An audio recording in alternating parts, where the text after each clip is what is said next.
At FFPC, not all inflation is bad. When FFPC entered the high-stakes fantasy football arena in 2008, the grand prize of the FFPC Main Event was $75,000. Today, after 15-plus years of setting the industry standard, the FFPC Main Event has a $1 million grand prize. Since 2021, the FFPC Best Ball Tournament grand prize has tripled, and the Superflex Best Ball Tournament is now the largest contest of its kind in the world.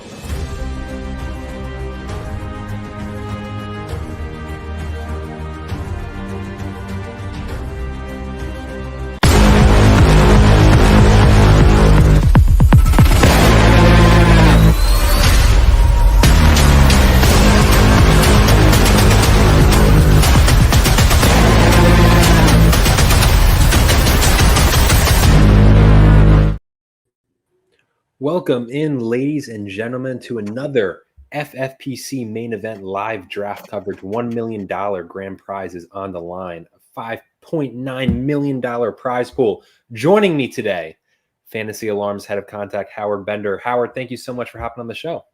Well, thanks so much for inviting me here. You know, I always like to scout the competition when I'm sitting there and I'm, getting ready to do my own drafts and stuff like that here at the FFPC. So, this is my insider look here.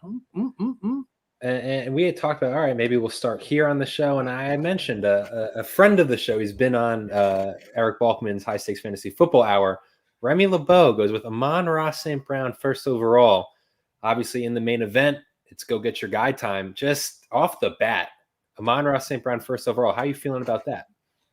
I mean, I think it's always, when you're talking about the first round, I think it's always a go out and get your guy. You know, it's so funny. I get all these questions, and I literally just went back and forth with a guy who's like, I've got the second pick overall in my draft. Who do I take? Yeah, and I'm like, take the guy you want, because you build your draft strategy around that. I don't care if you go wide receiver or running back first. Just, make it a strong pick. We know what the top 8 is, right? The top 8 is pretty much the same. It's just always in a, some different kind of an order here. So, go get your guy. Now, I mean, would I take Amon-Ra with the first pick? No, I wouldn't. I like Amon-Ra. I think he's, a quality player. It's still a run first offense in Detroit. And, we showed that Sam Laporta can be a factor in the passing attack. They're expanding the route tree for Jameson Williams as well. So, listen, I think Amon-Ra is great, but I don't necessarily know if I would take him as my first overall pick. And then beyond just Amon-Ra going first overall, byproduct of that is Christian McCaffrey has not fallen past the 102 in the last week in this format. He falls to the 104 today to team 4 there. I mean, they've got to be thrilled with that value. You're getting a guy who's at worst the second overall pick in these drafts.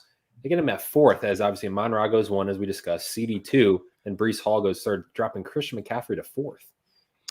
You know what they say, scared money don't make money. Everybody's all scared. Oh, Christian McCaffrey's got a calf injury now. Christian McCaffrey had a calf injury last year as well. It's Kyle Shanahan's way of just keeping him out of like the unnecessary wear and tear of the preseason. This offense still runs through Christian McCaffrey. He gets spelled enough in this offense that, that he has stayed healthy for the last couple of seasons. So, if people want to freak out and want to, be like, oh, what if he gets hurt? What if everybody gets hurt? So I'm perfectly fine with that. Team 4 here with McCaffrey has to be super psyched about it for sure.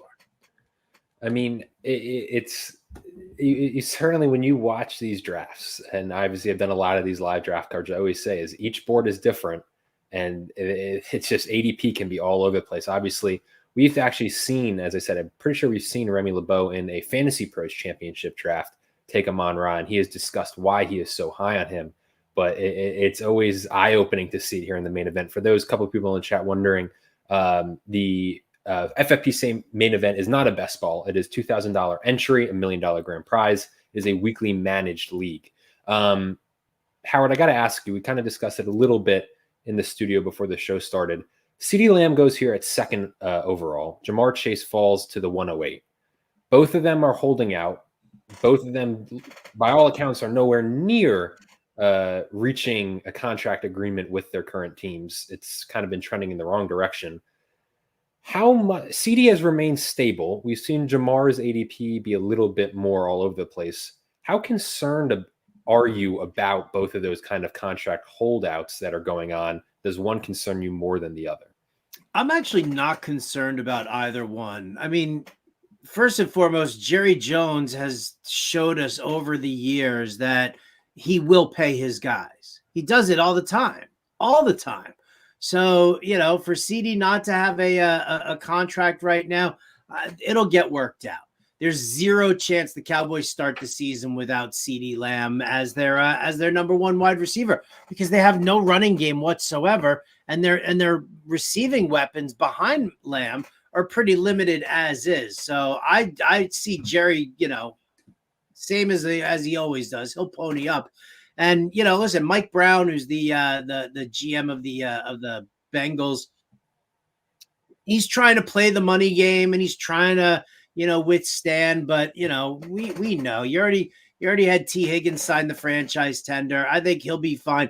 Joe Burrow needs Jamar Chase. The two of them have been together since college, so I'm really, if it's a running back, I have concerns, because a running back needs to be taking those hits during the preseason to get his body ready for it. If you're a wide receiver, it's less wear and tear. I'm not saying it's not physically taxing, catching a ball over the middle and getting hit, but it's not as physically taxing as, say, being a running back or an offensive lineman. So, listen, I'm not downgrading either one of these guys, for the holdouts right now. I think they'll both be fine. If it gets really close to it, if some point during this week you don't see any kind of movement, then you might want to be a little nervous because of what happened with Jonathan Taylor last year. But overall, I'm not really that nervous about the wideouts here. Howard, we got a question in the chat for you from Scott Cobe. He wants to know, what is your ultimate build in the first 7 rounds? And do you have an ideal spot you would like to draft, or does that not matter to you? Draft position doesn't really matter to me. I've done a lot of drafts from 9 through 12. So I'm probably a little bit more comfortable in the back end than I am in the, on the front side of taking a first 5 pick. By the time I wrap up my first 7 picks, I should have roughly 3 running backs, 3 receivers, and a tight end. I believe that you need and you want that top tight end this year. There are 5 out there. You could say that borderline 6 and 7 with Engram and Kyle Pitts, but for me, it's Kelsey, it's Kincaid, it's McBride, it's Laporta, and it's Mark Andrews. And I always make sure that I get one of those guys. That's my ideal build. Depending on where I am, on that draft board, will dictate where I am as far as running backs or wide receivers. If I'm in the front end of the draft, I know I can get a Bijan or a Breece Hall or a McCaffrey. If I'm in the back end of the draft, chances are I'm probably locking down Jonathan Taylor or Saquon Barkley. So, as a running back guy, I'll always tilt towards them, but usually in those first 7 rounds, it's 2 to 3 running backs, it's 3 to 4 wide receivers, and then it's an elite tight end. So as a running back guy, and 2 of the guys you just named, you got to be loving Team 11 here, going Jonathan Taylor and Saquon Barkley to start their draft. Dude, I've done that so many times, picking on the wheel this year. I've done a ton of drafts already. And yeah, that just that sits beautifully with me. I think that's absolutely fantastic because he can ride Taylor and Barkley, who are both going to be bell cow backs, very heavily used in their offense. And now he can sit there and he can focus on the wide receivers. He can grab that elite tight end, maybe if, this is tight end premium here. So he probably won't be able to nail it, but he might be able to get a Kyle Pitts or an Evan Engram on the way back here in the 3rd or 4th round. Any concerns with Taylor and Hurts? Some would say similar situations where you expect their quarterbacks to steal a lot of the goal line touches and goal line touchdowns.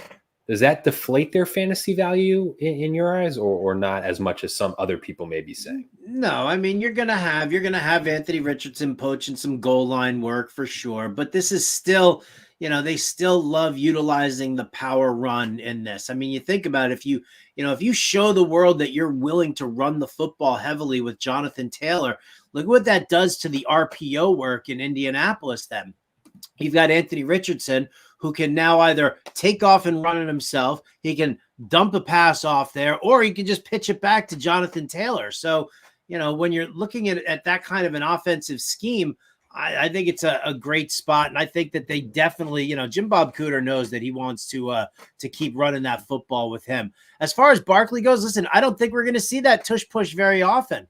You saw late last year, they started getting flagged for that because Jason Kelce kept trying to steal like a half a yard here or a half a yard there, just by, getting all set up and stuff.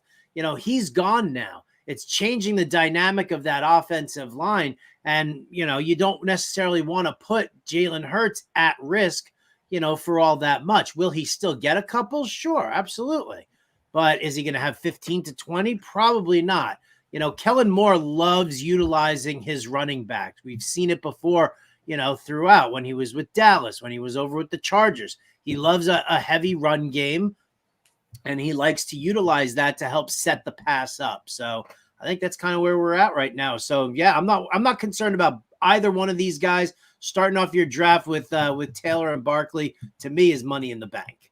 Let's talk about the team to the right of them. Some debate in the chat and mixed opinions. Some people loving it, some people hate it. It's a popular strategy emerging this year, which is double tapping the elite tight end, especially in the FFPC main event, which is tight end premium.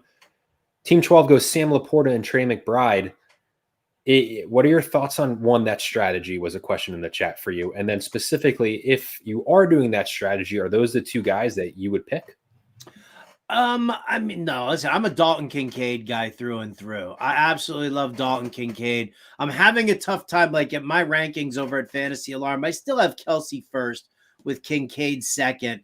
And then I've got, I believe I've got Andrews, then Laporta, then McBride. So, listen, I think that you're doing well with any one of those five guys. They're all going to be heavily targeted. And when you're sitting here in a tight end premium situation, these guys are going to get the target. So you're starting a tight end in your flex spot. So you are getting a little bit of a, kind of a leg up having these two guys who are going to be heavily targeted in their offensive scheme. It's going to be very interesting to see the way he builds the rest of his roster, because when you make a bold move like that, going tight end to start it off, and then you still have so many picks in between, your next round, it's going to be very, very interesting to see how he finishes this build off. I'm excited about it. Another interesting note is obviously we saw Amon-Ra St. Brown go first overall, which is his highest. Also, subtly, Cooper Kupp goes at the 206, which is the highest that he's been drafted in the main event. Right next to Puka Nacua. Obviously, Cooper Kupp has seen his draft stock slowly rising. Some of that is aided by, some injury concerns for Nacua. They're getting drafted right next to each other in this draft. What are your thoughts on Cooper Kupp this year? Obviously, it was so heralded last year, and then injuries really slowed him down.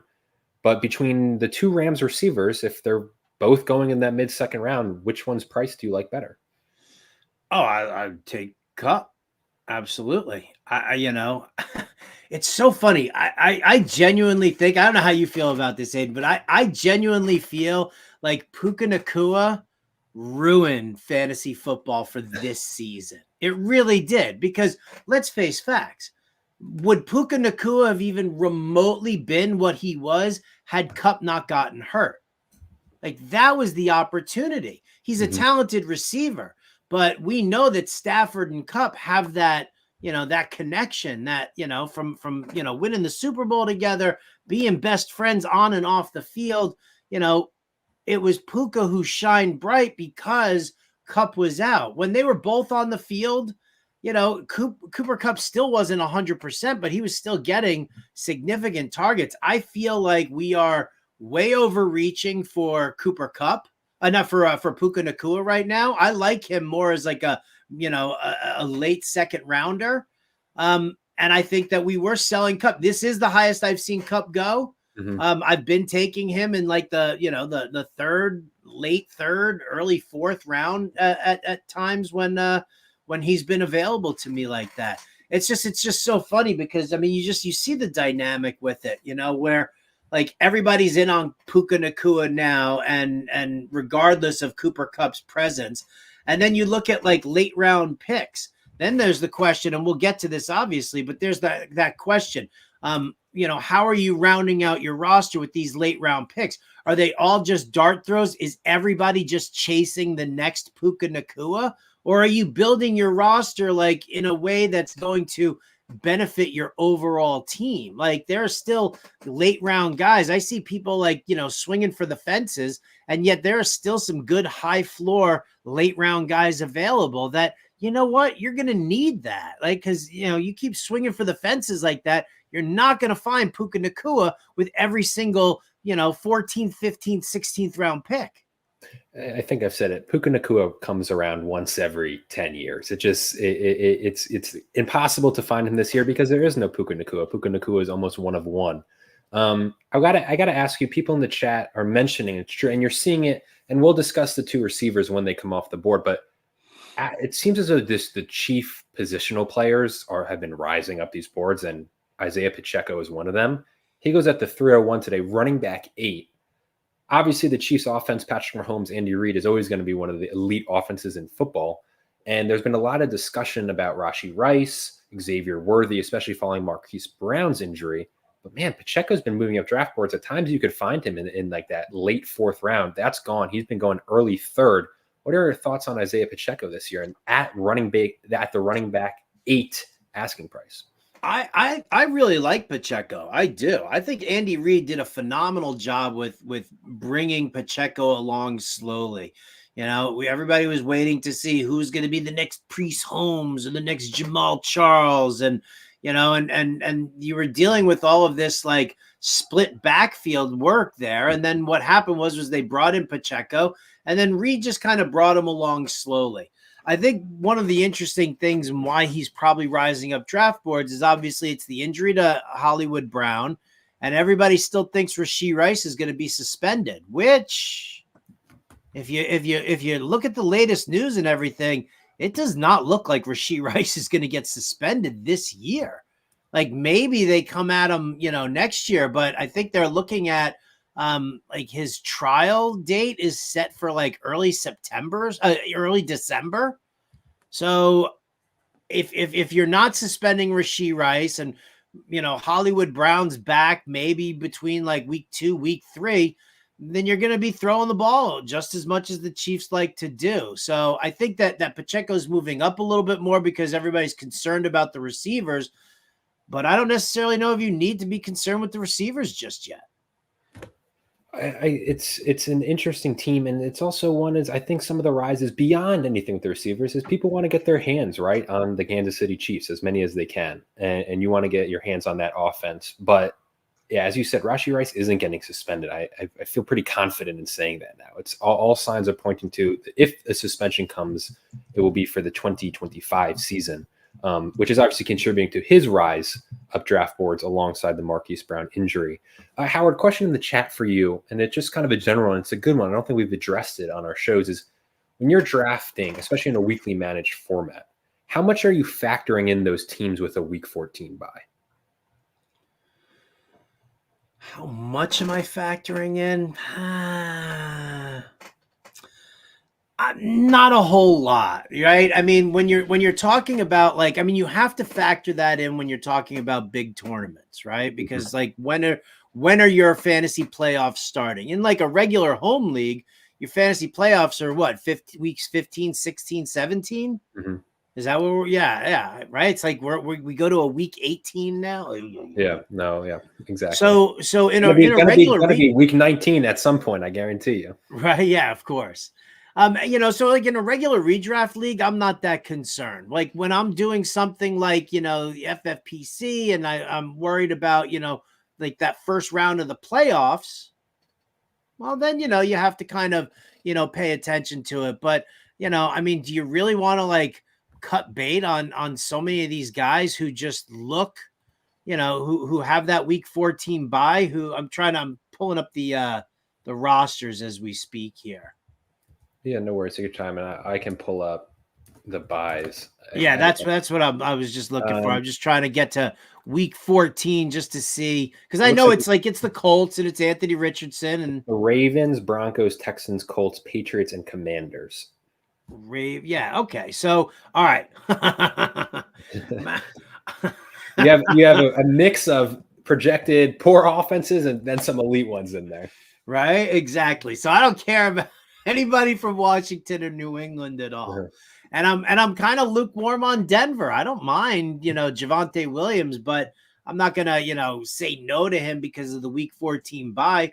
If you draft Anthony Richardson, well, then, yeah, you better have a good second quarterback, on your roster. It's the same thing. If you draft Lamar Jackson or CJ Stroud, you definitely want to make sure that you have that second QB there. You don't have to take them right from the start. I mean, most people are doing that, but I'm not like overvaluing or undervaluing players just because of the week 14 bye. I think you have to be mindful of it the way you structure your roster, but that's, you don't take like Anthony Richardson and then take, just pick any, Jordan Love, like right after him, because you want to make sure that you have a high-end QB for week 14. No, that's not the way you do it. You just make sure that you keep yourself covered. Paul Teixeira is making note. Team 6, a Falcon Super Stack. We had a best ball tournament coverage on Wednesday, and we saw a team. They went, I think it was from rounds 3 through 5. They went Nico Collins, Stephon Diggs, Tank Dell, passed on CJ Stroud, and then one pick before them in the 7th round. They had said they just were projecting that they would be able to get Stroud on in the round 7. They could wait around, and the stack got blown up. So team 6 here is doing kind of this Falcon super stack. They already have Bijan, Drake London, Kyle Pitts, which is a unique build. What are your thoughts on this start in the FFPC main event, going with 3 players from the same team? Granted, an offense that is projected by some to really improve, with Zach Robinson as a new offensive coordinator and Kirk Cousins as a new quarterback. Yeah, I mean, listen, I think what we like about the Falcons and why we like investing in them is that their targets and their touches are going to be consolidated, right? Because you've got Bijan, you've got London, you've got Pitts. Who else do you have? Nobody's sweating Darnell Mooney or anybody else in that, on that team. So you are getting you are getting like all of the touches and probably getting all of the the touchdowns that are there. The problem is that if the Falcons do run into a tough defense, you're kind of shooting yourself in the foot, right? And that's, that's something that you have to kind of be concerned about. And when I do stacking, I tend not to, I'll do like a quarterback wide receiver pairing, or I'll do like a quarterback, a wide receiver, and the tight end. Like I'll do the London, Pitts, and Cousins kind of move there. I don't necessarily know if I want to do the running back as well, because, let's face facts. When your running back if Bijan's having an absolute baller day, right? He's, rushing for 160 yards and he's got 2 touchdowns. Chances are is that you're not getting major production out of Cousins, London, or Pitts. So, for me, I don't like to stack where, I'm kind of cannibalizing myself. If one guy's doing, exceptionally well, because for the same token, if the Falcons are like, playing from behind and London and Pitts are getting, mad crazy targets, how many touches is Bijan getting? Mm-hmm. No, it's definitely, I don't know how new it is, but you're obviously seeing the rise of stacking, and obviously you see it often in best ball, but it's really kind of translated over to these managed leagues as well. And they've only grown. I mean, before, as you said, started with, let me just pair my receiver with the quarterback. But now, as you sometimes see these mega stacks. Teams look for advantages And the data on it is interesting. It's going to always be interesting to track teams like Team 6 here that started with 3 straight Falcons and see how they do, and how those when the Falcons have off weeks offensively, how much their team suffers. I got to ask you, Team 7 here, you really like their Cooper Kupp pick. You took Justin Jefferson in the first, but the question I want to ask you, Derrick Henry has a very interesting range in this format. He's gone anywhere from that mid-second round, anywhere to the mid-4th round. Obviously, he goes to the Ravens. He has been an elite running back. He's getting older, but we saw Gus Edwards fall his way into double-digit touchdowns last year. You would expect Derrick Henry to still be a monster at the goal line.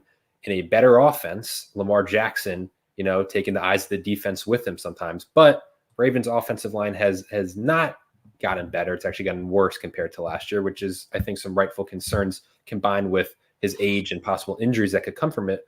What do you make of Derrick Henry this year, and where would you be picking him? I mean, where he's going in his ADP is perfectly fine for me. He's going in the 3rd round in most drafts, maybe late 2nd, depending in in some other formats.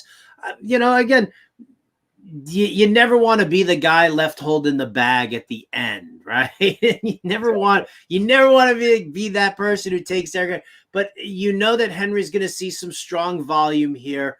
That with Lamar being a threat to run as well, it's probably going to alleviate some of the burden off of Derrick Henry. So I'm not saying that he's just, that he's going to completely ball out and he's going to get, 300 touches again, but I think he's going to be a fine, stable running back. Like, I like where he's going right now as far as drafts go, because I don't see him being much better than Travis Etienne. I definitely see him being better than Rachaad White. Isaiah Pacheco, we'll have to see. I think, Henry, he's starting to lose the original shine that he had, but not enough for me to just turn around and say, no, I'm not going to take Derrick Henry. I feel like I love on these shows, I love talking about the trendy names. That we've talked about Malik Neighbors a lot. We always talk about the Texans, but how about I'm going to talk with you about a guy who's old, reliable. He doesn't get as much shine. Mike Evans there at the 311. The dude just produces every year. Baker's back. Every year it feels as though people are kind of doubting him. Sometimes feels so. I mean, there's been no sign of a fall off by him. Seems as though he could easily again outproduce his ADP here as wide receiver 17 in 2024. So on Friday's Fantasy Alarm show, we did like a whole theme, a Parks and Recreation theme. Are you a Parks and Rec guy? I'm an Office guy. I've never got into Parks and Rec. All right. Well, I mean, so we were comparing like players to the characters and whatever, and and I had gotten Ron Swanson, and I'm like, is there anything more consistent than Ron Swanson? Is there anybody who's just so reliable? Like, exactly where you stand with him.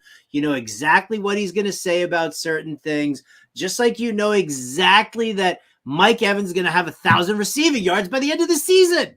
Like, how many times does this guy have to put consecutive 1,000-yard seasons together before people start putting a little respect on his name? What is he, 10 straight seasons or 11 straight seasons right Something now? crazy. With 1,000 yards. I mean, he's been producing since I was in middle school. That's how long it's been. And every year, the last couple of years, right, his ADP has been in this 3rd, 4th, I think even last year at times in the 5th round. Someone in the chat wants to look up where he closed last year, because last year with the uncertainty at quarterback. But man, it just feels as though he was great last year, and there's no reason with Liam Cohen coming in, and hopefully that offense can keep producing. And obviously Baker kind of revived his career in LA when Liam Cohen was the offensive coordinator. So just another guy who it feels like a really good value play with, obviously you're seeing in this draft, at least like Malik Neighbors is going ahead of him. But while the flashy highlights and the great preseason has been there, the Daniel Jones concerns are real, and that might limit his fantasy upside. I got to ask you though about Team 3 here. That pass, someone said in the chat, that Patrick Mahomes behind the back pass might have boosted Mahomes. Obviously, Mahomes has been going as a top 3-4 quarterback, so not too crazy, but it is a little bit surprising to see him go above Josh Allen. Jalen Hurts is the first quarterback, and then Patrick Mahomes. But Rashi, right? So this is a good time maybe to discuss with you the Chiefs receivers. I know we discussed Isaiah Pacheco, but Xavier Worthy looked really good yesterday. Rashee Rice, as you had already said, does not look like he's getting suspended.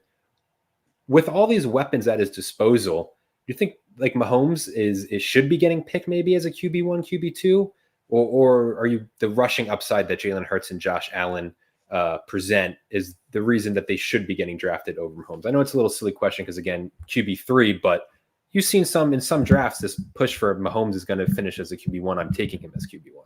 I have Mahomes listed as my QB1 in my rankings. I listen, Josh Allen lost almost every weapon, right? I love Dalton Kincaid and I like Khalil Shakir, but you take Stephon Diggs out of the situation there, and that's a big blow to the weaponry for the Buffalo Bills. Jalen Hurts, different offensive scheme that Kellen Moore is putting in there. He's going to rely a lot more on Saquon Barkley. He's going to ask for Hurts to push the ball upfield a lot more, throwing it.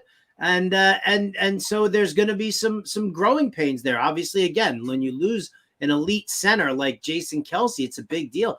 Mahomes, like, here's the thing, and I'm going to shout out to Henry Muto in the chat there, who's talking about he said that like people don't like drafting old guys. Yeah. And and it's kind of that same realm that you're looking at with Patrick Mahomes here. Not that he's old, but that like people are like, Mahomes and he's got like a small A dot and he doesn't throw the ball downfield and whatever. If you don't look at the adjustments that Andy Reid, Eric Bieniemy, Matt Nagy have made over the last several years, like if you're not paying attention to what the offensive scheme is and what they do and what dictates what they're, where they're throwing the football, then you're missing out everything from year to year. They went out and they drafted Xavier Worthy, right? They signed Marquise Hollywood Brown, all right? They got tired of being like, Marquez Valdez-Scantling, he's our big, deep threat. Like they went out and they got deeper threats because they know that they want to push the ball further downfield more. Rashee Rice and Travis Kelce can handle the intermediary work and pick up the yards after the catch. But if you want to like throw the ball downfield, then you got to have like a Xavier Worthy or a Marquise Brown. So the fact that they've got these guys all right now, like that to me is like Mahomes through the roof, like to the moon over and over again, because I don't give a crap what his A dot looked like last year or the year before. I'm looking at what his weaponry is right now and what Andy Reid likes to do when he organizes his team. I got to ask you about Team 8. They were receiving a lot of love in the comments for their 4 wide receiver start. They started off Jamar Chase, Puka Nacua, Nico Collins, Brandon Ayuk. Then in the 5th round here, they go with Jake Ferguson, who last Tuesday when we were covering the Fantasy Pros Championship, Andrew Cooper of Fantasy Alarm was telling us kind of, well, Jake Ferguson is fine. He doesn't present maybe the upside that other tight ends late even could present. He's more of just he's capped at a certain ceiling. But I just want to get your overall thoughts with this team that, they started with 4 receivers. They still have not drafted a running back or a quarterback. Obviously, it's completely up. It's your draft, your choice, right? So everyone has a different philosophy. But your thoughts on this build, obviously you said you're ahead you're higher on Cooper Kupp than Puka Nacua. But what are your thoughts on the Jamar Chase, Nico Collins, and Brandon Ayuk, who obviously has question mark? Honestly, 2 guys. You said you're not worried about Jamar Chase, but, there is questions regardless, and same with Ayuk. So what are your thoughts on they just drafted James Conner? So what are your thoughts on Team 8 start? Listen, I like it. I mean, if you're going to go wide receiver heavily, then that's your game plan, and that's the way to do it. You get an elite guy in Jamar Chase. Puka, I wouldn't have done Puka. I probably would have done Drake London at that point, right? Number 1 target there in Atlanta. But I like Nico Collins a ton because, I mean, let's face facts. They brought in Stephon Diggs and then they went and they handed this sack of money to Nico Collins. And they were like, hey, man, we just want you to know you're still in our plans. We still expect a lot from you here. So here's a ton of money and just be happy. right? And that's where we're at. So I think Collins is going to be great. And then Ayuk, whether he goes to Pittsburgh or he stays with San Francisco, I think he's perfectly fine. I actually think if he goes to Pittsburgh, I might tick him up a little bit, only because he will be the unequivocal number one as opposed to the one in the 1A that we see with him and Debo in San Francisco. But I mean, listen, I like the, the strategy because, what I like about the strategy is now that he went after Jake Ferguson, who, will be a good red zone threat. Might not be crazy active between the 20s, but you'll get those red zone looks. But now he's like, okay, I got to address the running back situation. And he grabs James Conner, who is the lead running back in that Arizona offense. He is, if you want to handcuff him to Trey Benson later on, so be it. But, if you're going to make that move and you're going to go, heavy with the wide receivers here, like he did, and Team 5 did it as well. Same thing. You grab those, 4 high-end wide receivers because you're expecting that you're going to start 2 wide receivers, and then possibly 2 wideouts in your flex spots there. So I don't like it. It's not my 100% style. I'm more of a running back guy, but I'm not gonna hate on it. Like, that's the thing. It's like there's more than one way to skin a cat. There's a billion different ways that you can build a championship winning fantasy football team. Yeah, I mean, we always say it on the show when we have guests on, like me, my co-host Dave Tripoli. We usually say is like, look, sometimes there's strategies I don't agree with. That doesn't mean that it's wrong. I mean, it's just everyone has their own way of attacking this, and as they try and compete and win $1 million grand prize. As you mentioned, Team 5 had a very similar build. They just obviously flipped when they took their first running back and first tight end. 2 really good starts. Obviously, Team 5, always fun having Marvin Harrison and Malik Neighbors, 2 rookie receivers who are kind of expected to come in and take over the league. I got to also ask you mentioned with Team 12, you were intrigued to see how they built their team following the 2 tight end start, and it surely is an interesting one. They obviously start with the 2 elite tight ends in Laporta and Trey McBride, and then 4 straight receivers, Debo, Devontae, Tank Dell, and George Pickens. You got to expect that they're going to have a running back run here soon. But what do you make about that start? Because that is a unique one. As I said, we've been seeing the 2 elite tight ends start more often than we have in past years. But following that up with four receivers and 4 good ones at that is rare. Yeah, I mean, he got some really good guys there. I mean, I think Debo and Devonta are fantastic. I'm a little concerned about Tank Dell's snap count. Yeah. Because again, you brought in Stephon Diggs, you paid Nico Collins, you've got an offensive coordinator in Bobby Slowick who loves using 21 personnel because he's got that fullback in there. And that's a 2 receiver set. 12 personnel, it's the same thing. It's a 2 receiver set. Bobby Slowick uses more 2 receiver sets than any other offensive coordinator in the NFL right now. So something's got to give with that. So I do worry about Tank Dell's snap count there. But I think Pickens is a solid guy. Devonta's a solid guy. We'll see where his running backs go for sure. I got to jump into your chat though here for a sec, right? Yeah, I want to talk to your mother, and I want to talk to Rich, because these guys are now bashing me for saying that I'd take Drake London over Puka Nacua. And I got to know from these guys here, what makes you guys think that Puka Nacua isn't the number 2 receiver behind Cooper Kupp right now?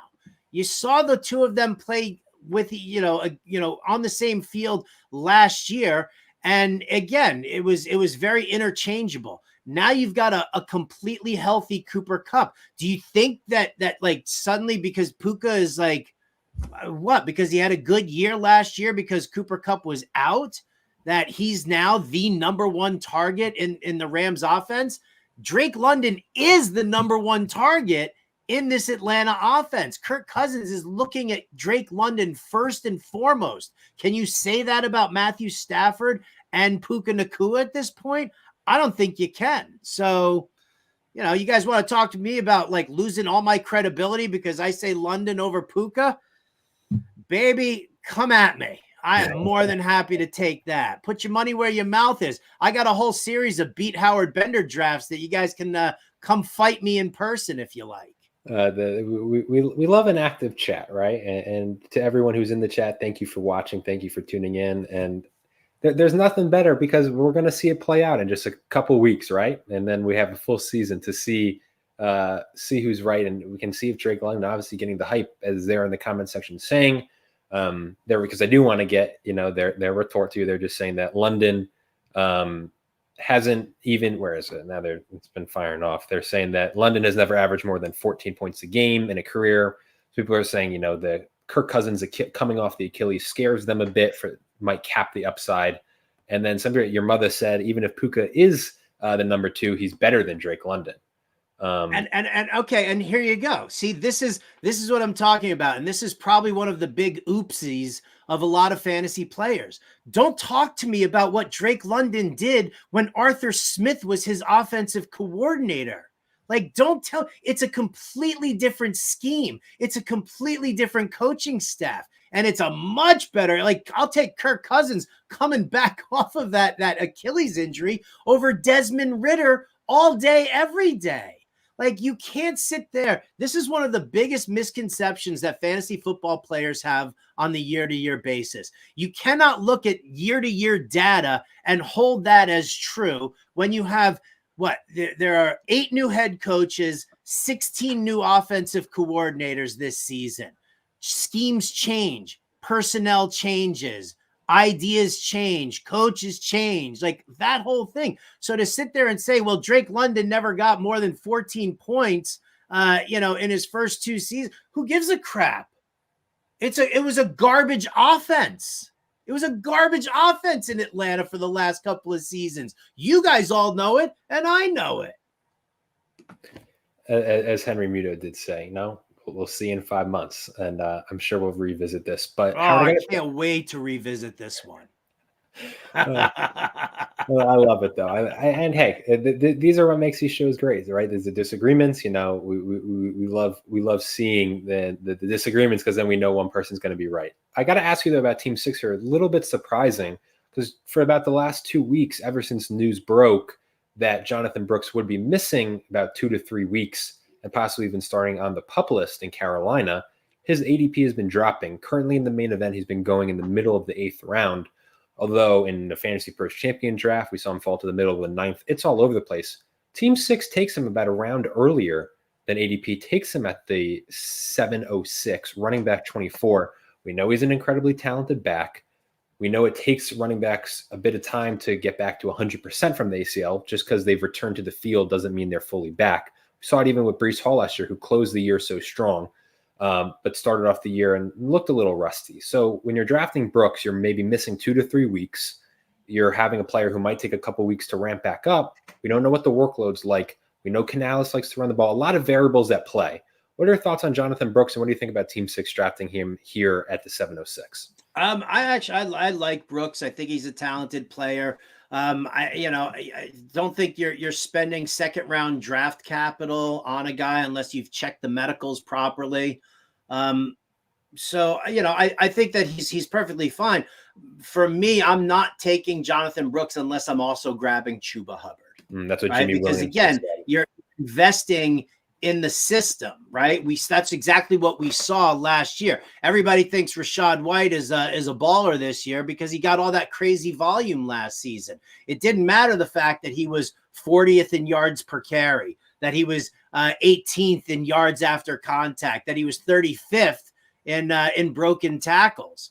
It was just that Canales just kept giving him the ball over and over and over again. So a heavy volume scheme like that for running makes me look to like Hubbard and Brooks as being like a nice little pairing that I want to get, because that's the other thing also is that you're not looking at, it's not going to be a shared backfield. Canales was very, very adamant about making sure that he goes with one guy, right? I know that last year everybody was like, it's like a week before the season started and all of a sudden Chase Edmonds, his ADP started climbing and people were like, oh yeah, he's going to be, he's going to be the pass catching back in Tampa. I gotta, while we're on Tampa, I know it started out as a Jonathan Brooks. Every draft room treats Rachaad White so differently. Some have him in the early 3rd. Some I've even seen fall to the 5th. Obviously, there's been a lot of positive Bucky Irving press. Rachaad White goes at the 310 RB12 And as you said, a lot of that is probably last year he just had immense volume. Are you a Rachaad White guy? Are you a Bucky Irving guy? What do you make and breakdown of that Bucs backfield? I'm not 100% sure. I'm not investing in it at all. Like, I Okay. don't have any shares of Rachaad White, and I think maybe I took like Bucky Irving like twice later on in the draft. I just know that what Liam Cohen really likes to do, what he wants to do. I mean, he comes off of Cohen comes off of that that similar coaching tree. Mhm. Where he wants to throw the ball, right? I mean, he's worked with McVay. He likes that offensive scheme. It's a copycat NFL, on the regular.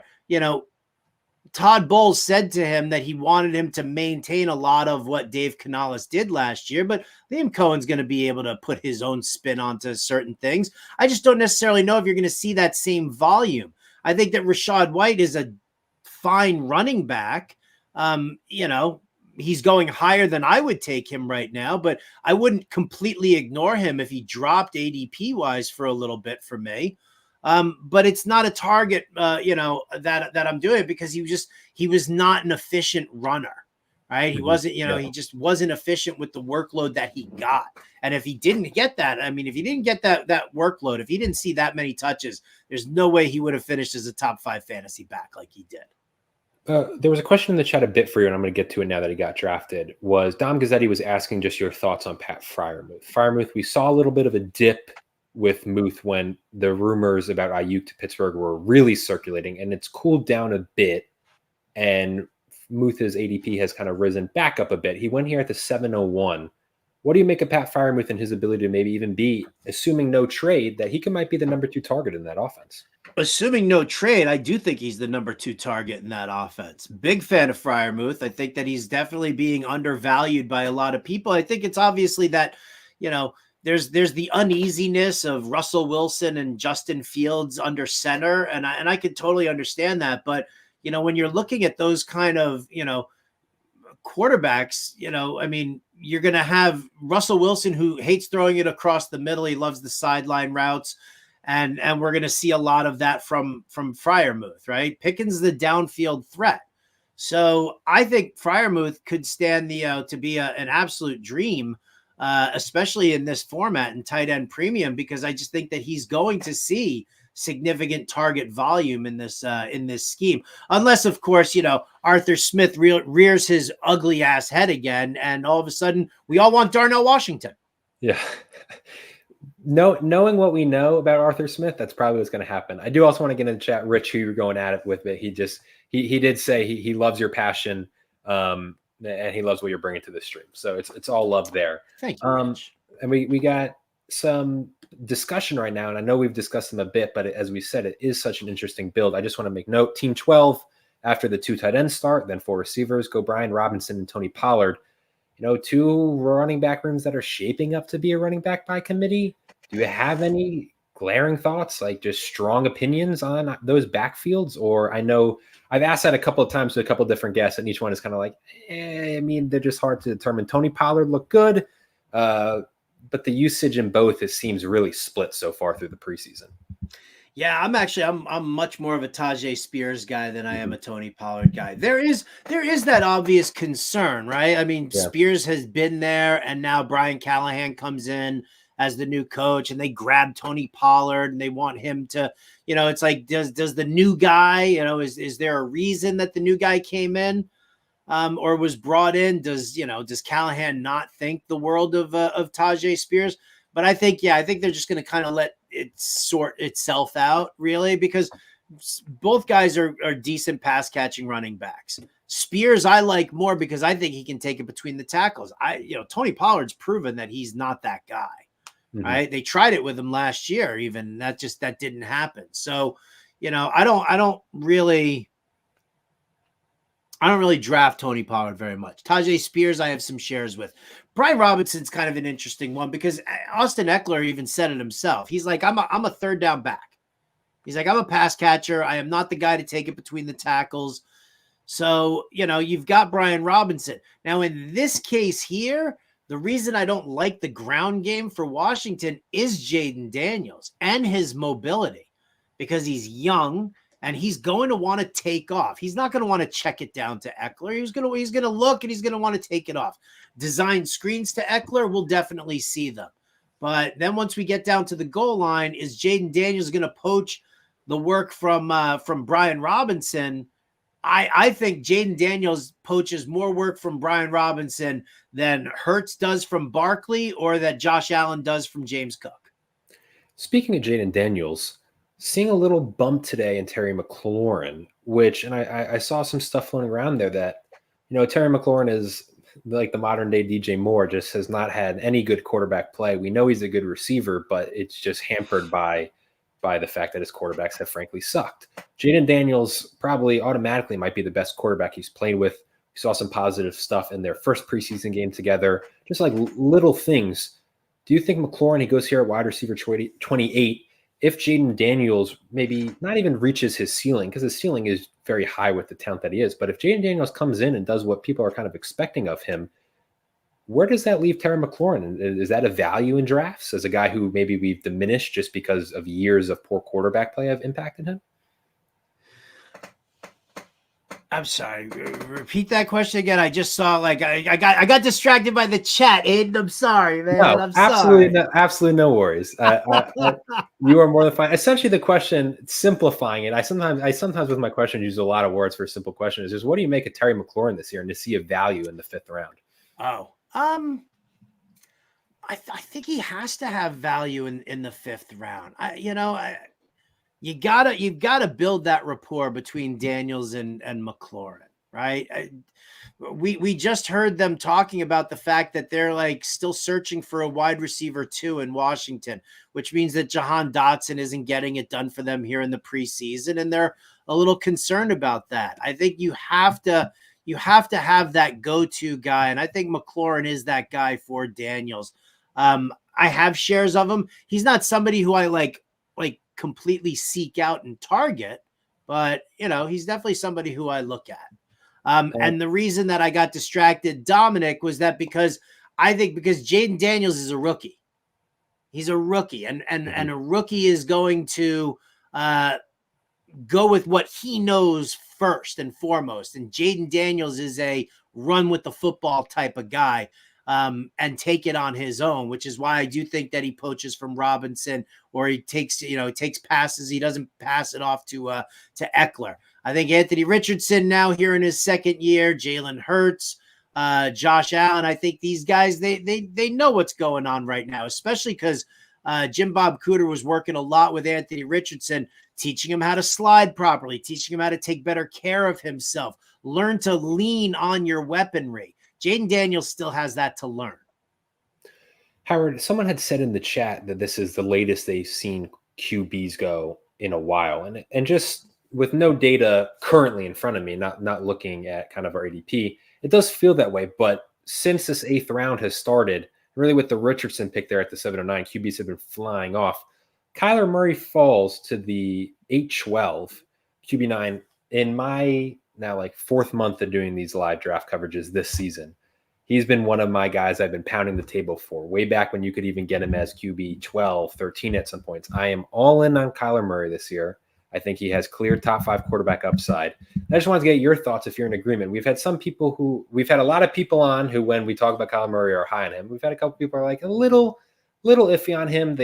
They're fine with him here, but just again, basing on the last draft I saw, Kyler Murray was QB 5. And his ADP has been rising. So to see him fall for the first time in a bit surprised me. Great value for Team 1, Remy LeBeau. Can I get your thoughts on Kyler Murray and that Cardinals offense? I'm a big fan of Murray. I'm very bullish on Murray this season as well. I do like this offense. I like the addition of Marvin Harrison Jr.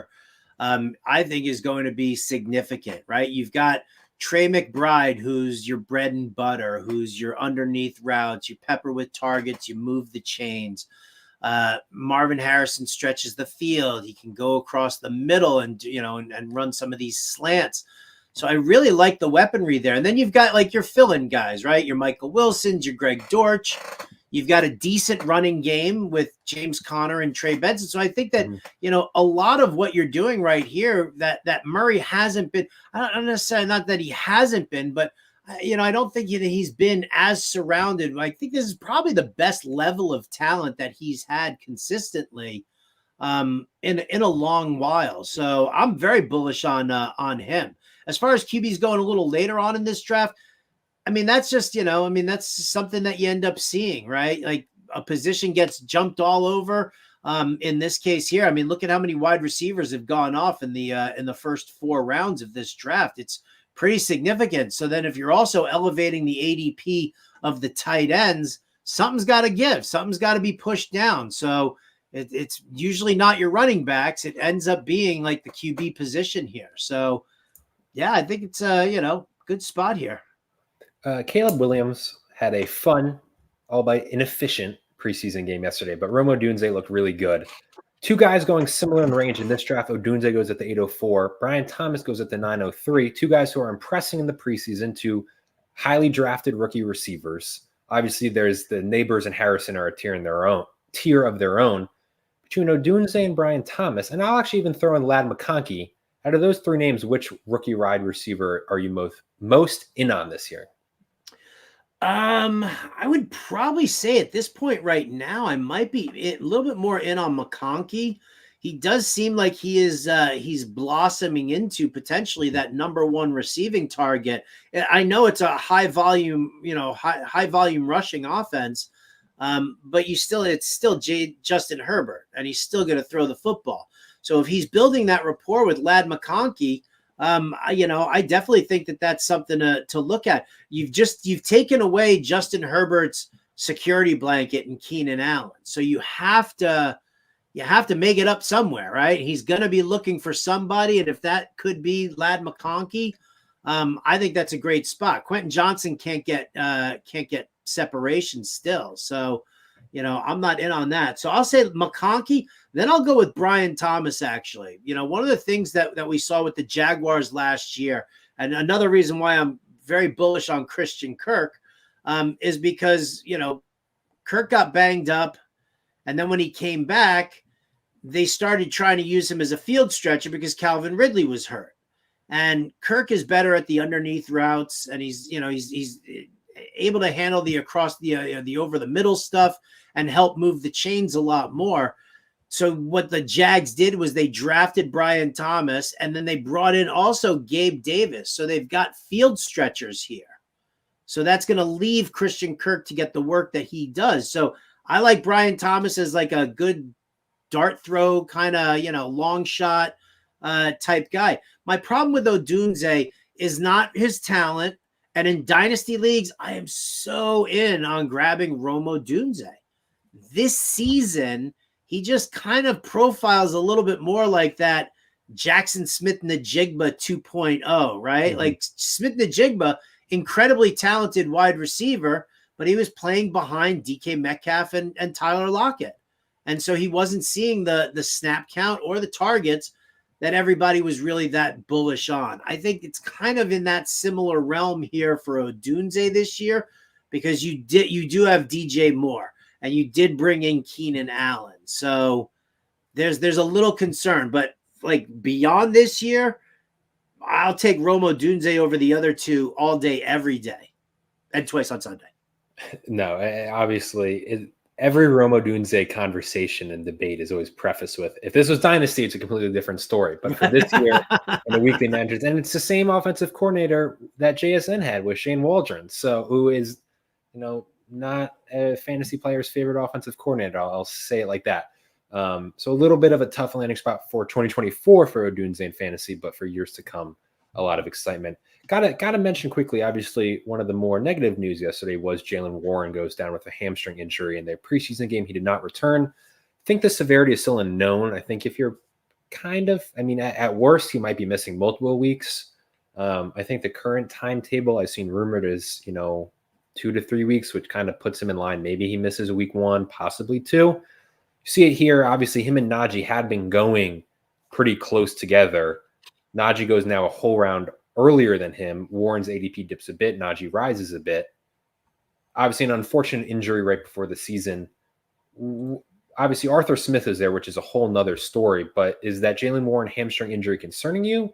Does that make you draft Najee a little bit higher? Where are you at in that Steelers backfield? Well, it doesn't have me push Najee up more. It just has me being more like, oh, Najee's available. I think I can draft him right now. Like that. This is a great spot for him. Again, we talk about what Arthur Smith did in Atlanta, right? And he ruined Bijan Robinson's value. And he was so bullish on Tyler Algier. So now the question is what does Arthur Smith do without two running backs now? Cordarrelle Patterson's going to be an annoyance in the first 3 weeks of the season now. But I'm still fine taking Najee. Mike Tomlin likes to run the football. Mike Tomlin likes Najee Harris.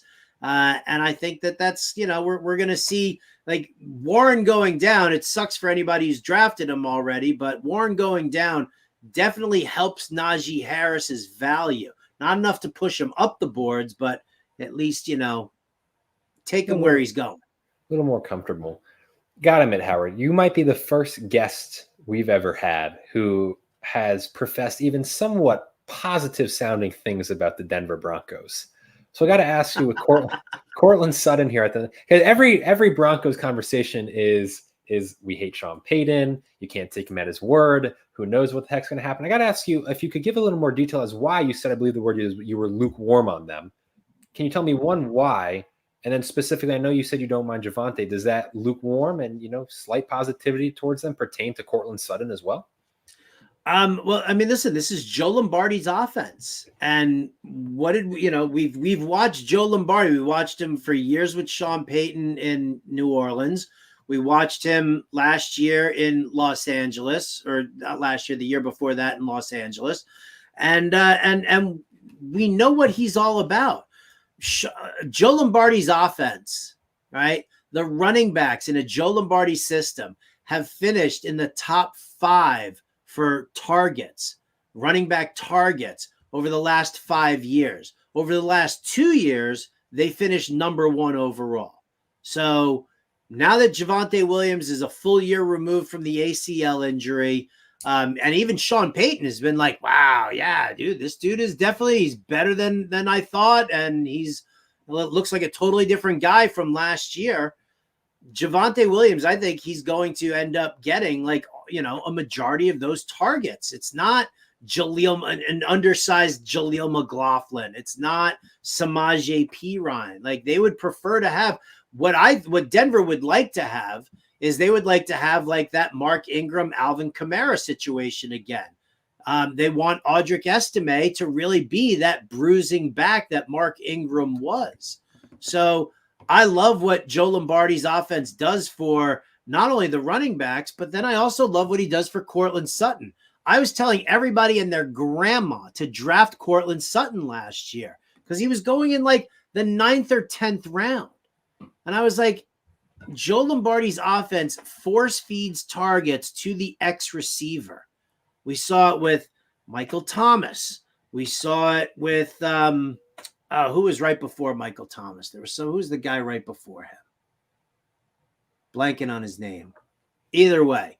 But we saw that in New Orleans. We saw it when he took over and Mike Williams was the X receiver in Los Angeles.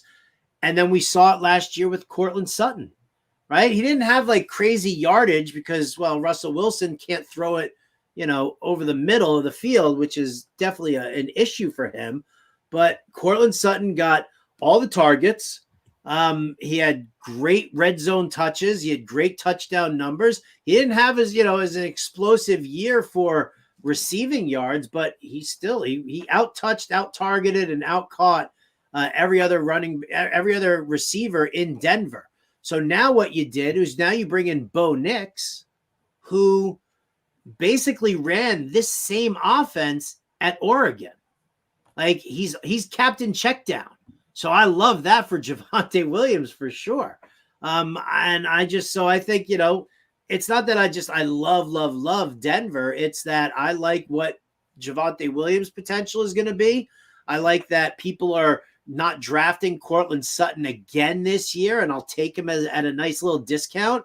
And you know what? In a super flex league as a third QB, I'll take Bo Nix because he's just going to put the ball into his playmakers' hands and let them do the work.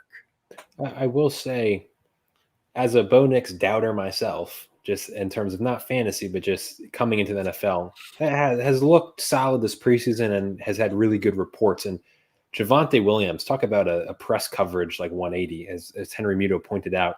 A couple months ago, there was this article saying, hey, he's not looking great. He might be a cut candidate. And in the 2 months since then, it's really whipped around to, oh, wow, he's looking really good and is impressing. And his ADP is reflecting that. At one point, I mean, he was dropping precipitously because of these negative reports, and you were hearing the Audric Estime, you were hearing the Blake Watson love. But Javonte seems to have kind of regained a footing and is the clear leader there. It was Cecil Lammey, beat writer for the Broncos. I love Cecil. He's a great dude. I absolutely adore him. He's a phenomenal interview. He's also very much a hype guy. And he knows that like during the dead time, like a month ago, like Henry said, a month ago when nobody's giving a crap about the Broncos or anything like that, Cecil turns around and says, I could see in some sort of a way that Javonte Williams struggles to make this team. Like he said that.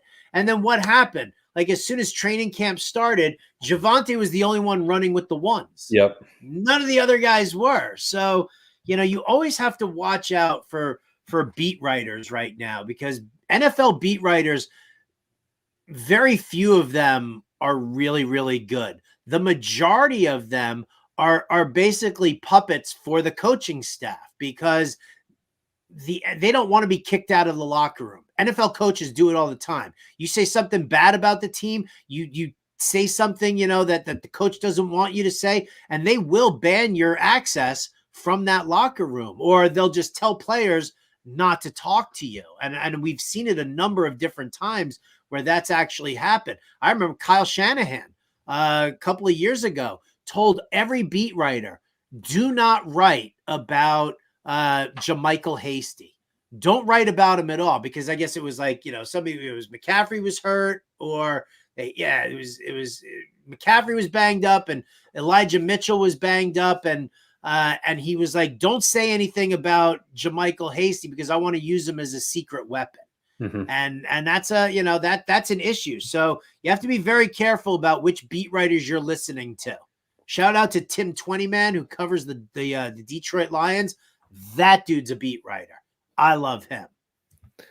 I got to ask you about team number 7 here, because we talked about, you had mentioned the Brooks and Chuba. Dallas, obviously there's so many rumors, they're going to trade for someone at one point, but as of right now, it's Rico Dowdle and Ezekiel Elliott. Team 7 here goes both of them back to back here, and Rico Dowdle in the 10th, Ezekiel Elliott in the 11th. What do you make of that? It's you're investing in that backfield. Like you need something there. I don't know what to make of it. I really don't. I don't even know if the Dallas Cowboys starting running back is actually on the roster right now still. I don't really know. I mean, I don't think that Rico Dowdle is, he's just not. I don't think he's really that good. And I'm not going to say Zeke is totally washed, but Zeke is like, give it to me, at the goal line type guy. So, sure. You're kind of hoping that one pops more than the other, but yeah, it's not really a backfield I like to jump in on. I will say this, and this is, again, just a personal opinion. I think someone phrased it perfectly, which is, why can't Zeke Elliott be this year's Gus Edwards? Just the guy who, he's fantasy relevant because he falls into a couple of touchdowns a week. Like, that's probably the upside for him. But I do think more than likely it does feel like the Cowboys starting running back by the end of the season is not on the team, that they're going to try and make a move for someone, maybe Khalil Herbert or Roschon Johnson. We shall see. Team 8 was obviously one that a lot of people are following in the chat. Had a 4-receiver build to start. I know it's cut off. They start off with Jamar Chase, 8th overall. Puka Nacua, Nico Collins, Brandon Ayuk. Then they get their tight end with Jake Ferguson. Joe Burrow is their quarterback. But they've been hammering running backs pretty much since the Ferguson pick. They have James Conner and Trey Benson. We already talked about Najee Harris, Devin Singletary, Blake Corum, who is a guy I personally love. What do you make about the running backs that they've picked? And specifically, I know we talked about some of them. Specifically, you kind of maybe go into Devin Singletary and Blake Corum. I think Team 8 is doing an absolutely fantastic job. If you're going to take all those wide receivers early, yeah, you got to find the spot to hammer running backs. Connor was a great call. Najee obviously is a great call. I love Devin Singletary. Devin Singletary is going to get volume, right? Daboll likes to run the football. It's not a great offensive line. It's not a great offense. Daniel Jones is not a good quarterback, but Singletary is going to get the football. And so, I mean, to have him in there, because, listen, you're pretty much hoping that Connor and Najee will be your starting running backs, and you've drafted enough wide receivers that, you're going to be able to handle your flex position there. So you can afford to say that, I'll see what happens with Singletary. I know he'll get the volume. He'll be a good early bye week fill-in, right? I can make that happen. Corum, I can now sit and watch him develop. Kyron Williams, if he misses a couple of games, Blake Corum's going to be the guy to step in there. So I do think that he's got some decent standalone value as well, just like Trey Benson. I think both Corum and Benson both have some legitimate standalone value as well, but both of them are also playing behind running backs who have an injury history and therefore could end up getting more work. Again, if you're just looking for these guys to be your backup running backs. I think I've said it before. James Conner, when healthy, which is a big when, has been really good. Regardless. Oh, come on, be nice to the guy, man. Dude had cancer for crying. He beat cancer. He beat cancer, and I had him his rookie year. Dude was fantastic, but since then, it's unfortunate. You can't rely on him to stay healthy for a full season, which is why you got to if you're drafting James Conner, you're doubling up with Trey Benson. We had mentioned earlier with Jonathan Brooks, you want to go with Chuba. They pass. Team 6 passes on Chuba Hubbard for Bucky Irving here in the 12th round. Goes a pick later. Interesting move there. I do want to ask you, you had mentioned briefly when you were kind of breaking down Josh Allen, Khalil Shakir. Team 9 goes Keon Coleman and then Khalil Shakir. I'm assuming you already said you're a Khalil Shakir guy. Does that mean you're off of Keon Coleman? Obviously, there's a lot of stuff that some of his metrics don't correlate to fantasy success in the NFL. What do you make about the Bills receiver room outside of Dalton Kincaid, who you love, and why is Shakir the one that you're taking?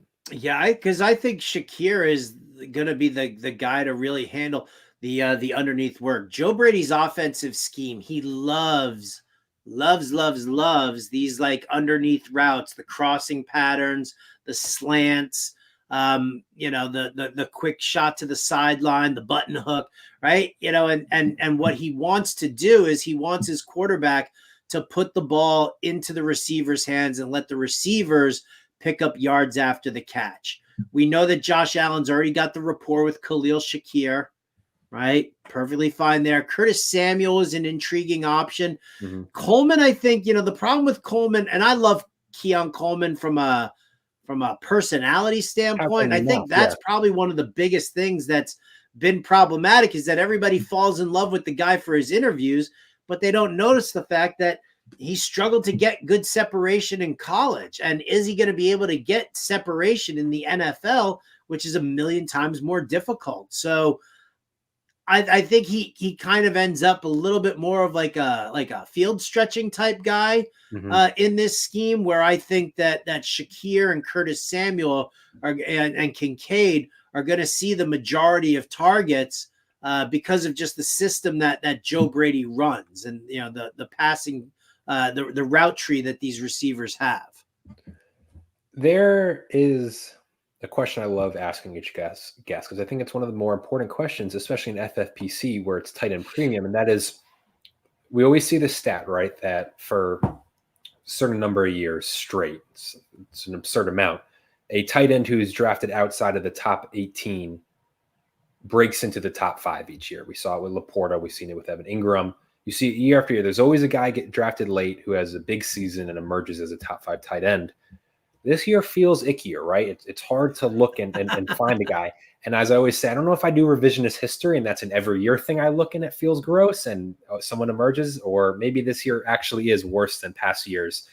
Obviously, Isaiah likely feels sometimes like a cheat answer because if Mark Injuries gets hurt, he probably is slated for a top 5 season. But do you have any guy that you think has a really good chance to break into being a top 5 tight end who goes outside of the first 18 tight ends selected? I've got a couple of tight ends who I'm actually kind of eyeballing this year. I mean, I won't mention any names that aren't off the board yet because I know how people get. So I will say that of the tight ends who are on the board right now, there is some potential for Tyler Conklin, if and only if he does exactly what Robert Tonyan did a couple of years ago. Mm-hmm. And that was walk over to Aaron Rodgers and say, I want to be your guy.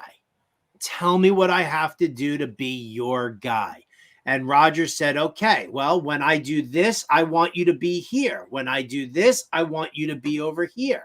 I want you to, when you see this kind of coverage, I want you to be here.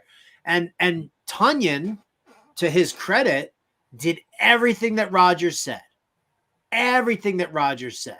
And what did that do? It turned Robert Tonyan into this like absolute fantastic, Green Bay tight end who was catching touchdowns left and right and just surprising everybody in the fantasy community. So Conklin needs to do that with Aaron Rodgers because I'm not a big believer in Mike Williams anymore. I think that the injuries have really just taken their toll on him. I like Malachi Corley, but still a rookie, profiles more as like a slot guy. So I think that once you look past Garrett Wilson and passes to Breece Hall, who's going to be that next target for Rodgers? It could be Tyler Conklin. And I'll follow up on that question. As I said, I do think it is a great one later on in the draft, and we can see if some of the guys who you had targeted have been drafted. I got to ask, even though I think the answer may be no, but I'm going to ask it anyway. Tyler Algier and Braylon Allen are two popular handcuffs. Braylon Allen's obviously having a really good preseason. Dude's only 20. And Tyler Algier, the coaching staff has said, like, hey, we're still going to use him. Do either of them have any possible standalone value, or is their value solely in the possibility of a Bijan injury or Breece Hall injury and emerging into this starting role? I probably use them both as handcuffs at this point right now. I really do. I think that Zach Robinson in Atlanta really wants to blossom Bijan Robinson. And, Braylon Allen, talented, but I mean, Breece Hall, how do you argue against what Breece Hall has done? So to me, they are, they're pretty much just handcuffs, at this point. I don't think they have the standalone value that say like a Trey Benson or a Blake Corum have. Another sleeper tight end off the board, by the way, Hunter Henry. Okay. Yeah, please elaborate. I love the move there. Alex Van Pelt was the offensive coordinator for the Cleveland Browns, who made David Njoku, right? He had one good solid wide receiver in Amari Cooper. And then what was the other, what were the other options? It was, I don't know, Donovan Peoples-Jones. Yeah, Elijah Moore. These weren't strong names. David Njoku got incredibly active. So now Alex Van Pelt brings that whole offensive scheme that he developed alongside Kevin Stefanski and put his own spin on it to boost the tight end. He goes to New England. They don't have a number one wide receiver. We don't know if it's Jalen Polk. We don't know if it's Demario Douglas. Kendrick Bourne definitely doesn't profile as a wide receiver one. So I think Alex Van Pelt's going to get Hunter Henry a little bit more heavily involved this year. So I definitely love him as a late round sleeper. And Hunter Henry, we've seen it before. We've seen him be this elite tight end, even in New England. So that is of when I ask this question, Hunter Henry is one of the more popular names that emerges that people says, hey, I think Hunter Henry has a shot. I got more. There's a name again. I'll wait.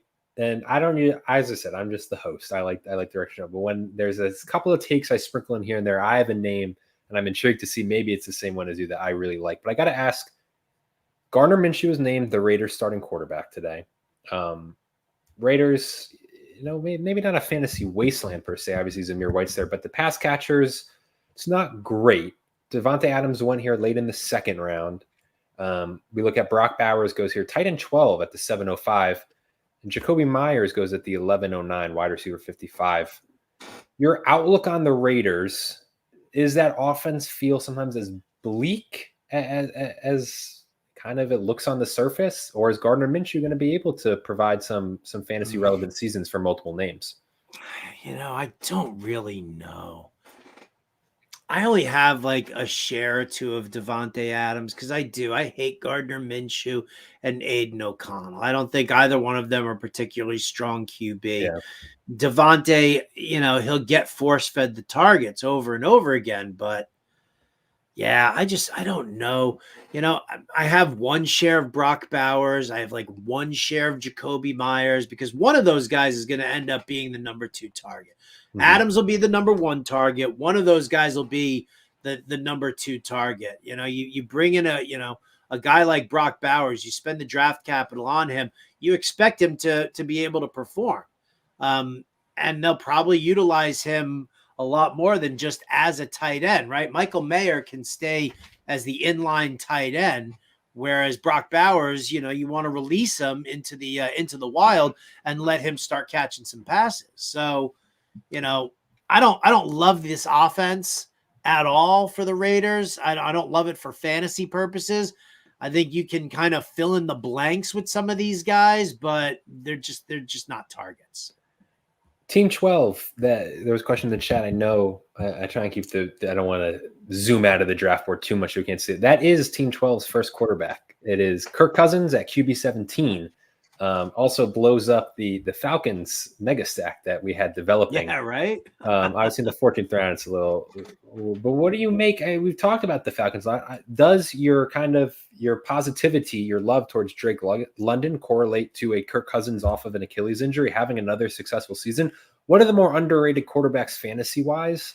I think in a while, not for this year, just overall its career. Dude always produced top 12 seasons, always probably finished as a QB1, never got drafted as it. And he's going to a really fantasy-friendly offense. In theory, QB 17, first quarterback for Team 12. What are your thoughts on that? Well, I think it's a great move. I think it's perfectly fine. I mean, given the quarterbacks who are still on the board right now, he's going to be able to back it up with somebody with somebody stable. Like he's going to be able to back him up with a decent passer on the chance that Cousins doesn't come back, fully ready to go. So, listen, again, I don't know how many rounds are we drafting? 20? Yep. 20 rounds. So in the 14th round as your first QB, you're going to be taking a second one at some point. I mean, listen, this is this is the strategy, and I definitely don't hate it, right? He nailed 2 top tight ends at the top, and then just went ham on running backs and wide receivers. And now he's in this spot. I like it. I think it's a good move. There was some debate in the chat room about his Tyler Algier pick, and some people saying maybe he should have gone with someone with a bit more upside, a Ty Chandler, a Bucky Irving, a Chuba Hubbard, a Khalil Herbert, the 4 immediate names who went after him. Do you have any strong thoughts on? I know we discussed Algier, and he's just a handcuff. If you're in Team 12 spot, are you drafting maybe a running back with a little more upside there? Oh yeah, I was definitely taking. I'd much rather take Chuba at that spot. Yeah. Even if you're worried about Chuba Hubbard losing his job to Jonathan Brooks eventually, he's still going to be right there for you in the beginning, and he's still going to, even Brooks comes back, Chuba's still going to be hanging around. So at worst, Chuba's got the same value as Algier. At best, he's the starting running back for the Carolina Panthers. Yeah. And I mean, there's just really those 4 immediate names, I think you could all argue have way more upside. Chuba's the chief among them because in the FFPC main event, you have Chuba for the first couple of weeks as a starting running back. You're probably Team 12 is going to be, hitting fab. They're going to be going after hunting those running backs who emerge early in the season. All you need is maybe that stopgap at minimum that Chuba Hubbard could provide. I know we don't draft scared with CMC, and he has a lingering calf injury. Jordan Mason's been rising up draft boards. He's going consistently above Elijah Mitchell now. Obviously, it never hurts to draft the handcuff to CMC, who throughout his career obviously has been healthy since getting to San Francisco largely, but has had injury history. And Kyle Shanahan running backs always seemingly produce. Jordan Mason, Elijah Mitchell, do you feel a connection to any of them? I know Jordan Mason's been getting the hype, but I know Elijah Mitchell's been there and been reliable when, presented the reins to the starting job. Is there a 49ers handcuff you'd rather own? I'd rather have Elijah Mitchell. I think he's more comfortable in this offense than Jordan Mason is. I think Shanahan knows what he can expect out of Elijah Mitchell. Listen, you're always like, camp hype is camp hype. And that's, you're always going to get that. And some guys are going to rise and fall just based on a whim, right? They said it in the chat, right? Mahomes back, behind the back pass, puts him over Josh Allen. Does it really? I mean, it's, I'm sorry, but I don't really want my QB doing that during an NFL game. Sorry. I just don't want to see that happen. Call me old school or not. But, I think that, I think Shanahan is a coach who turns to the guys that he feels are the most reliable. And, I think that ends up being Mitchell. Sleeper tight end alert, Aiden. Sleeper Please. Tight end alert. Greg Dulcich. Okay. There's upside. I know you hate Denver. I know everybody hates Denver. But if you're looking at offensive schemes, because that's really, it's weird that I have to keep pounding this drum. If you're not paying attention to what the offensive scheme is, then you're missing out on a lot of potential fantasy opportunities, right? I write these articles every single year in the Fantasy Alarm Draft Guide. I break down every offensive scheme, coordinators, tendencies. I talk about which players fit well into the offense, which players don't fit well into the offense. And so if you look at the offense that Joe Lombardi and Sean Payton have, you can look back to what they did together in New Orleans with whatever the personnel was. And when they did not have a legitimate second wide receiver, what did they do? They came up with the Joker role. And that Joker role is either a running back or a tight end who can be deployed as a receiver. And we saw that with Alvin Kamara, though they used more pass catching running back sort of thing. But they deployed Jimmy Graham in such a way that he was running routes like a wide receiver out of the tight end spot.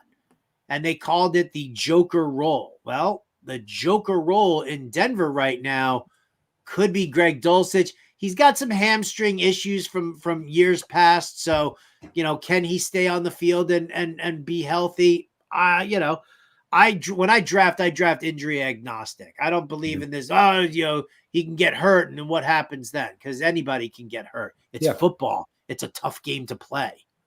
So, Dulcich for me is a potential possibility. Yeah, Dulcich. I feel like Dulcich's draft stock is like the GIF of before my time, the wrestler popping out of the coffin. It just back from the dead. Dulcich was obviously a trendy sleeper last year, and now it kind of that faded down the stretch. Did nothing last year. Oh, and I love that. I love that so much. That's the best part about draft value.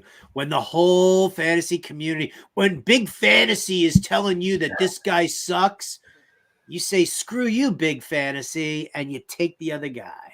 Oh, there is something there to the post type sleeper, right? Like they get all the hype, they maybe don't deliver on it. The next year, it's like you're getting them at the value.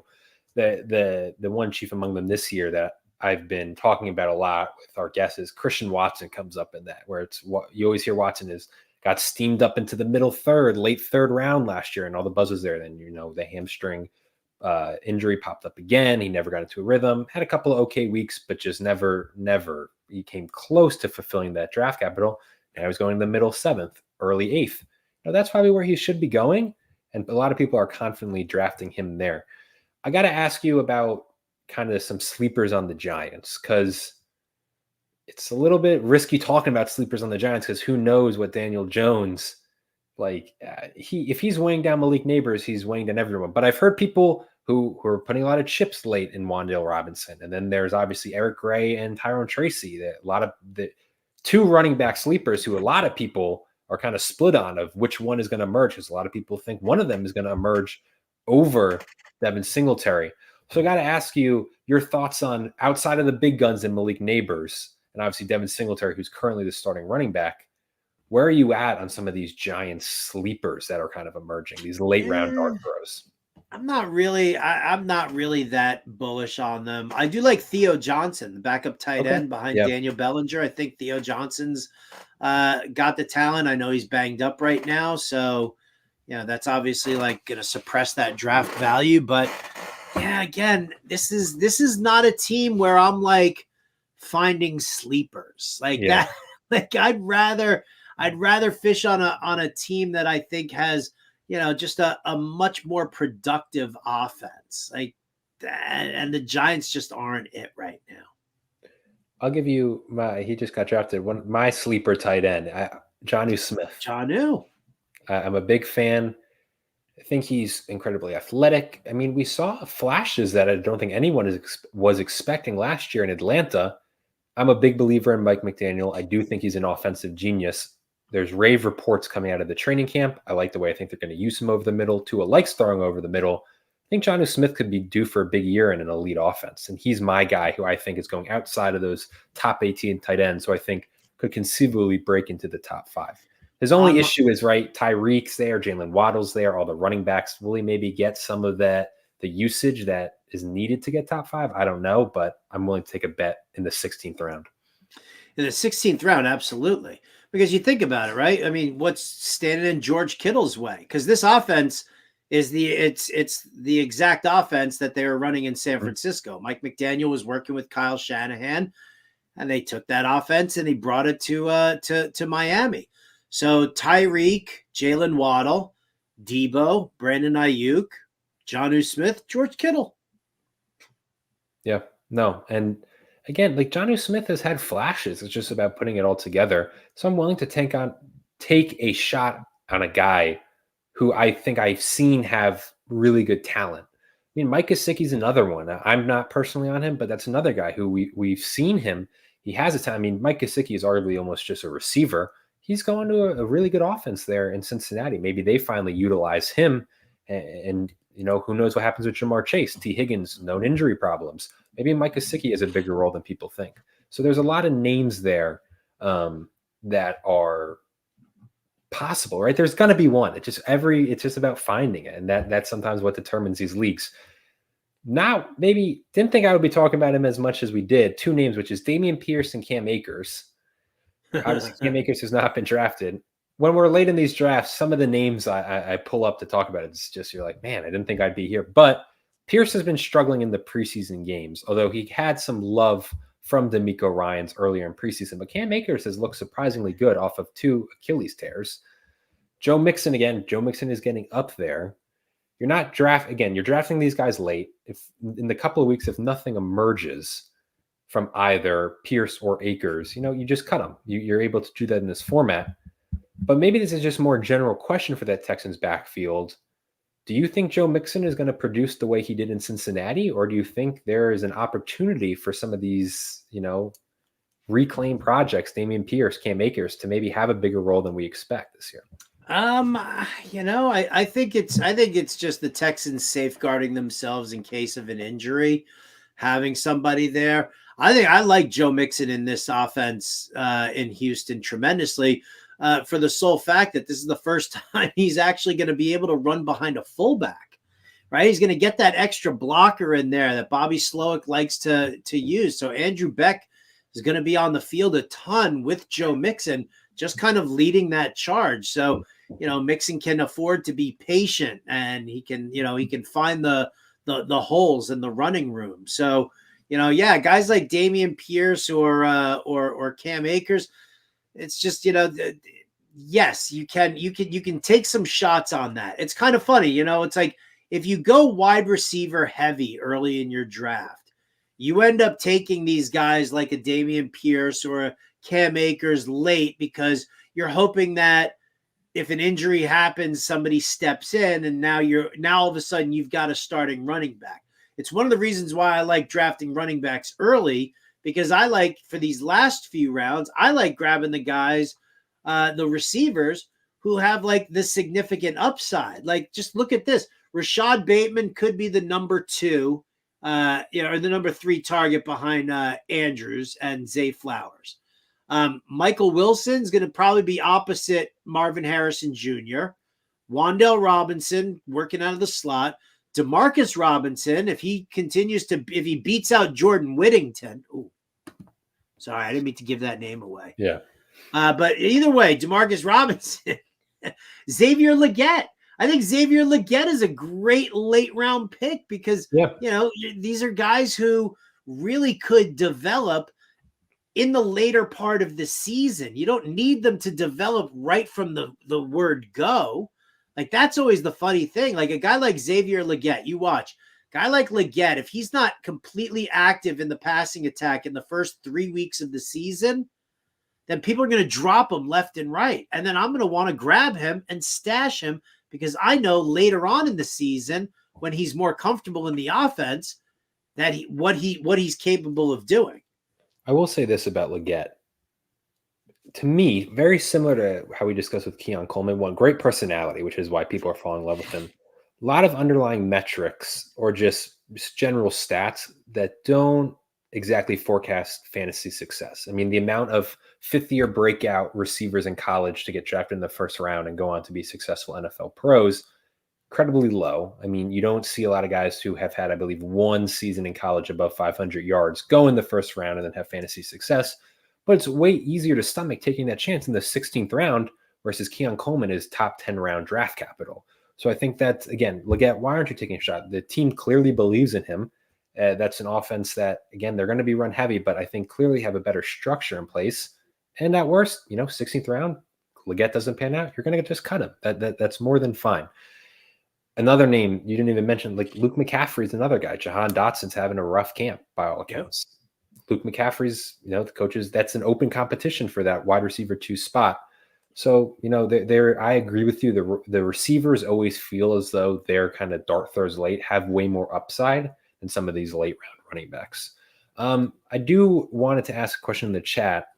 And obviously, Howard, this is your first time on our show. There is a bit of a, no, not running joke. I hate Clyde Edwards-Helaire, maybe one of my least favorite athletes ever. has burned me so many times. I don't understand how he's still in the Chiefs.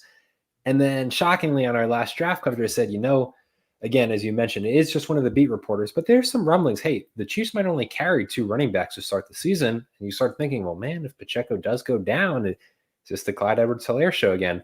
So the question in the chat from you from Rich was, when do you think the Chiefs are going to cut Clyde Edwards-Helaire? And then I don't know, that was the question. Obviously we can't answer that, but does Clyde Edwards-Helaire have any value this year? I'm not standalone. I mean, if you've got Isaiah Pacheco and CEH makes the team, then sure. But yeah, I'm not a big fan of the player himself either. Right? So I'm with you. I'm not going to buy into it and be like, yeah, absolutely. CEH, get him. I don't even handcuff him usually when in drafts, when I do have Pacheco, I don't even think about taking CEH. Man, he's just, as I said, he burned me so many times and I kept buying in. It was like an abusive relationship, right? And I just kept going back and he kept burning me in drafts over and over and over again. I was just like, I just can't stand him now. But look, team 3, we don't ever talk about kickers on this draft. Chad is blowing up about it. Any explanation on your end for taking 3 kickers here in the main event? There's no explanation. Like Justin Tucker, best kicker, no doubt. The voice of an angel as well. I don't know if you've ever heard him sing opera, but it is insanely good. Harrison Butker, maybe this dude was trolling his wife and said, I'm going to take Harrison Butker no matter what. I don't know. The third kicker, that just doesn't make sense to me. I think they must be doing the free look, because you obviously have a free look in the FFPC Main Event. These are all the kickers playing on either the Thursday or Friday game. I assume they're just picking them to see if one of them has a huge week, and I have no idea. I mean, that to me, I think that's clearly what they're doing. Are they going to take? I don't even. They're going to take Green Bay's kicker? I don't know. I've never seen that. So that's exciting. This has been a wild draft. I mean, when you start off with Amon-Ra St. Brown first overall in a main event, your CMC falling to 4th overall, you're in for a good time. But yeah, that is the cherry on top there. Let me turn it to another. I know I've asked you a lot about some of these more confusing, kind of looking like running back by committee backfields. There's a lot of split opinions on DeAndre Swift. The people who are fans of DeAndre Swift are loving his value in the 7th, 8th round. The ones who don't are happily scooping up Khalil Herbert and Roschon Johnson. Let me look right here. Team 4 has drafted Roschon and Khalil Herbert. Let me scroll up real quick. They have not drafted Swift. I'm trying to see where Swift went. Swift went to Team 2 in the 6th round. Obviously, I mentioned there's also a chance, heavily rumored, Roschon, Khalil Herbert, maybe they get traded to Dallas. Roschon Johnson, Khalil Herbert, are you buying either of those and their upsides, or are you a believer relative to Chicago that this is DeAndre Swift's job and he's going to run with it? Well, I mean, can I get Henry Mudo or Rich to tell me what they think of DeAndre Swift before I give my opinion, so I don't have to fight with these guys anymore? I am not a DeAndre Swift guy, not by any measure. There's a reason that he's worn out his welcome and that he's on his 3rd team in 3 years. I don't exactly know what it is, but let's face facts. DeAndre Swift, he balls out for 2 games in the beginning of the season, and then he wears out his welcome. He starts seeing a lower snap count, reduced touches. They don't get him involved, right? I mean, Detroit cut him loose. Detroit were run first offense, and they cut him loose because he just didn't fit their scheme or their game plan. He goes to Philadelphia, and Hurts doesn't want to check it down. He has 2 great games in the first 3 weeks, and I had criticized DeAndre Swift last year, and then everybody was jumping all down my throat after his first 2 weeks. And then of course, I'm sitting there in week 8, and I'm like, where is everybody? Where are all the DeAndre Swift truthers out there? Yeah. So I think that DeAndre Swift, listen, if Caleb Williams checks it down to him a ton, then he's going to have some value there. But I don't like the player, and I just don't like it when I see teams so quick to give up on a guy. So you're not on Swift. Does that mean you're in on Khalil Herbert or Roschon Johnson? I'm not saying that I'm in on those guys. Okay. I'm not taking them late in drafts. I'm just kind of ignoring the Chicago backfield more. Fair enough. Because Herbert's he's a decent between the tackles guy. He's going to be a good short yardage specialist there. Roschon, they just haven't gotten him as involved as where he should be. Now I know he's had some, couple of injuries here and there, but I just don't, I don't necessarily know. What I do think though, is that if you are looking at a quarterback in Caleb Williams, who is going to check it down. Thanks, Rich. Hey, if you're looking for a guy to check it down, then Roschon could be that guy, but yeah, it's just not Swift for me. Yeah, I'm in the same boat with you. I bought Swift a little last year just at his price, and I was willing to take the risk. I think the dude is talented. Now, is his vision great? No. And, he was the epitome. Philly fizzled down the stretch. But, he fizzled out maybe more than anyone else. He went from, as you said, those first couple obviously week 1, it was the Kenneth Gainwell show. But then from week 2, 3, 4, we're looking at, Swift might be finished as a top 5 running back. And then he just melted down, did nothing. And as you said, Lions have given up with him. Eagles didn't re-sign him. Henry Muto in the chat is bringing up, the Bears paid him. I'm not comparing them, but the Panthers paid Miles Sanders, right? I don't think we can always look at running back contracts as a way to judge 15 mil guaranteed is crazy. It was a crazy contract. That is insane. Like I went and I saw that in the chat and I was like, can I look that up for a second here? Is that true? $15.3 million guaranteed. That is yeah, that was let's see what happens week 8. There's sometimes contracts just in general. We're looking at like who did they think they were like going against? Like in what world are they thinking, oh crap, we really got to give him that 15 mil guaranteed? Like who else? No one else is offering him that. Like you're doing these contracts, you're competing against yourself.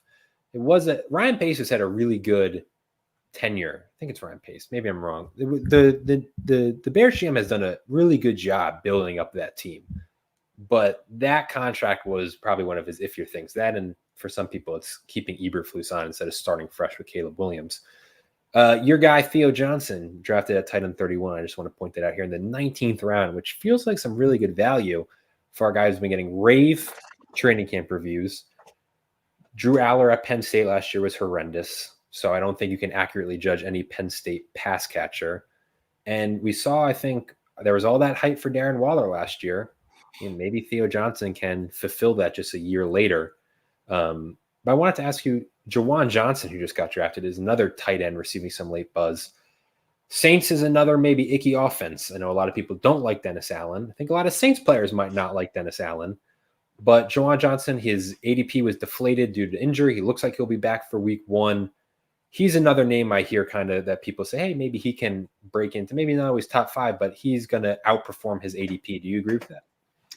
I think he's got the potential of outperforming his ADP. I've actually been a big fan of Jawan Johnson. I think that he's a very athletic guy who can catch the ball over the middle. He's willing to take that hit. He can actually extend plays. I'm a fan of him in general.